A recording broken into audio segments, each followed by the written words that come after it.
Court उसे 20 साल की सजा सुना चुकी हो, लेकिन वह जब चाहे जिस समय चाहे जेल से निकल सकता है। सरकार और सिस्टम को अपने जूते की नोक पर रखकर इस चीज को पिछले कई सालों से करता रहा है यह आदमी। ऐसे लोगों के सामने देश का सिस्टम, हमारे देश की सरकार, हमारे देश की न्याय व्यवस्था घुटने टेक देती है। राम रहीम पैरोल पर बाहर आता है, प्रवचन करता है, लोगों की भीड़ इकट्ठा करता है और शायद यह कहना गलत नहीं होगा कि सत्ताधीन सरकार के लिए वोट बैंक भी तैयार करता है। कि राम रहीम सिर्फ एक अपराधी नहीं, हमारी न्याय व्यवस्था के मुंह पर पड़ा एक ऐसा तमाचा है जो चीख चीख कर कहता, अगर तुम्हारे पास भीड़ है, रसूख है, पैसा है, राजनीति गठजोड़ है, तो तुम जेल में भी आजाद हो।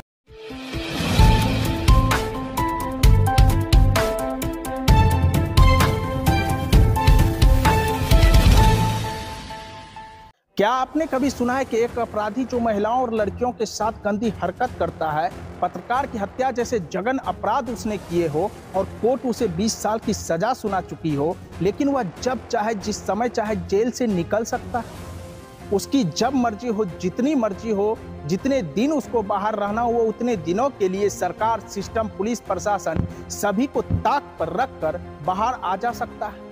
कभी बर्थडे मनाने के लिए, कभी पार्टी करने के लिए, कभी गाना रिकॉर्ड करने के लिए और कभी प्रवचन देने के लिए।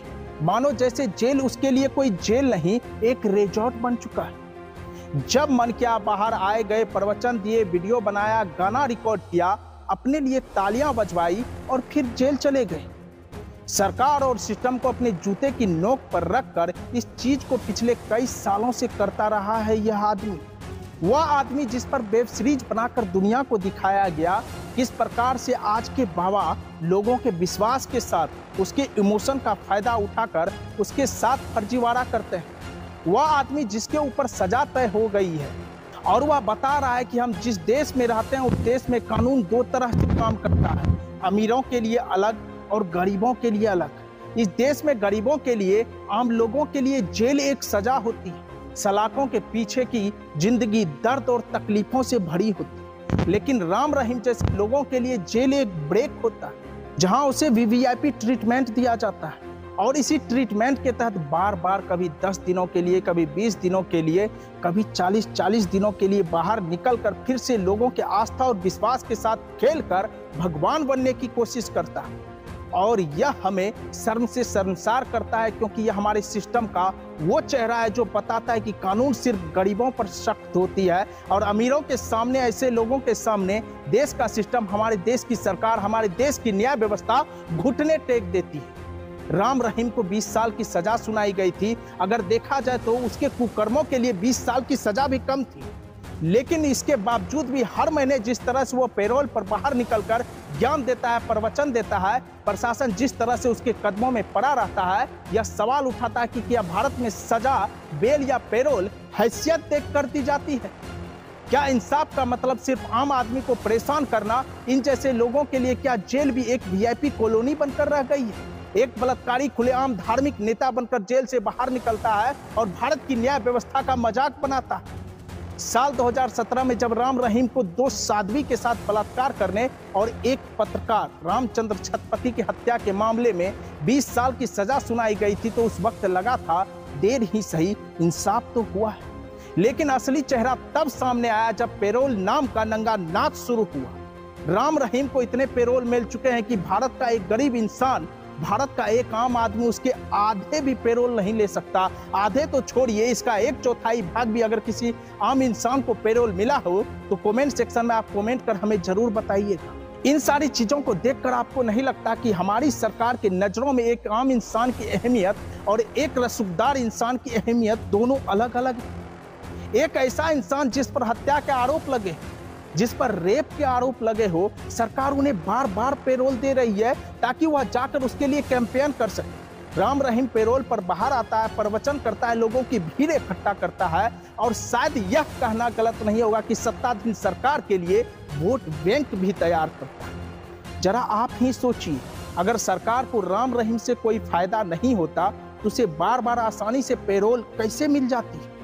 आइए इस आंकड़े से समझते हैं। अक्टूबर 2020 में 1 दिन की पैरोल मिली थी, मई 2021 में 1 दिन की पैरोल मिलती है। फरवरी 2022 में 21 दिन की पेरोल मिलती है, जून 2022 में 30 दिनों की पेरोल मिलती है, अक्टूबर 2022 में 40 दिनों की पेरोल मिलती है, तो वहीं जनवरी 2023 में भी फिर 40 दिनों की पेरोल मिलती है, जुलाई 2023 में 30 दिनों की, नवंबर 2023 में 21 दिनों की और जनवरी 2024 में 50 दिनों की पेरोल मिलती है। अगस्त में 21 दिनों की पेरोल मिलती है और वहीं सितंबर की बात किया जाए तो 21 दिनों की पेरोल और जनवरी 2025 में इस साल 30 दिनों की पेरोल, इसी साल अप्रैल में दूसरी बार 21 दिनों की पेरोल और अब अगस्त महीने की बात किया जाए तो 40 दिनों का पेरोल मिला है।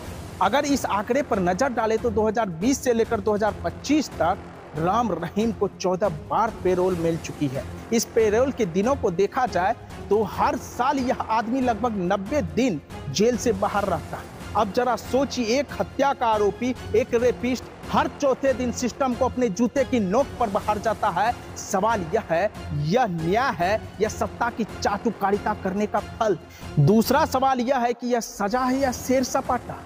और आप देखिए कैसे एक बलात्कारी, एक हत्यारा वीवीआईपी ट्रीटमेंट पाता है, जबकि गरीब सालों साल कोर्ट की तारीखें गिनता है। यह कहना गलत नहीं होगा कि राम रहीम सिर्फ एक अपराधी नहीं, हमारी न्याय व्यवस्था के मुंह पर पड़ा एक ऐसा तमाचा है जो चीख चीख कर कहता, अगर तुम्हारे पास भीड़ है, रसूख है, पैसा है, राजनीति गठजोड़ है तो तुम जेल में भी आजाद हो। राम रहीम की कहानी सिर्फ पेरोल की नहीं, पूरे सिस्टम की नाकामी का सर्टिफिकेट है जो बताता है कि इंसाफ खरीदा जा सकता है, सजा सिर्फ दिखावे की चीज बन जाती है जब आपके पास राजनीतिक गठजोड़ हो। हरियाणा, पंजाब, राजस्थान, दिल्ली में इसके लाखों अनुयायी हैं, जो एक बहुत बड़ा वोट बैंक बनाता है, जो नेताओं के लिए किसी सोने की खादान से कम नहीं है। हर बार पेरोल के पीछे कोई ना कोई बहाना होता है, चाहे जन्मदिन हो, चाहे पिता की पुण्यतिथि हो, कोई और बहाना, लेकिन सत्य तो यह है कि यह मौके अक्सर चुनाव के आसपास ही आते हैं। शायद ये कहना गलत नहीं होगा कि सरकार अपना वोट बैंक साधने के लिए हत्यारे एक रेपिस्ट को भी मैदान में उतार सकती है, न्याय व्यवस्था को ताक पर रखकर। आपको क्या लगता है? कमेंट सेक्शन में कमेंट कर हमें जरूर बताएं। आप देख रहे थे RNN सच आप तक। मैं था आप सभी के साथ अंकित शेखावत। जय हिंद।